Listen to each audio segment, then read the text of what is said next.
Hi, this is Jonah, and today we're going to take a look at the biggest change to WP Shopify. So let's get started. So the first two major changes to this plugin is first, the name change. It is now starting to be called Shop WP. The next thing is now it's been upgraded to version 4.0. And this brings about some other really neat changes that I'm going to dive into. So let's jump into my WordPress dashboard.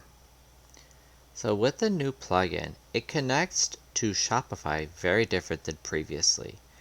Previously, you had to unlock a whole bunch of APIs, which could potentially open up some other problems.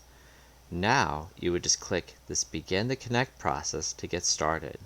So let's do that. So what you do is you enter in your .myshopify.com domain and click Connect your Shopify store. This will then take you to your store where you have to grant and review the permissions here to install what is an app. This process is actually far cleaner and more reliable as it is making a direct connection to Shopify. Now we can continue the steps and review the settings we want to change. For this example, I'm going to make sure I have toggled the detailed pages so that it brings it into WordPress. Go through and adjust anything more, keep on going, and there we go. So if I click this link for products, it's going to show me a live view of those Shopify products now on WordPress.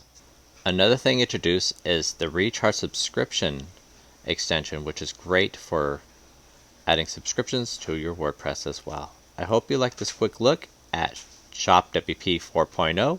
I hope you like this video, and I'll see you next time. Bye for now.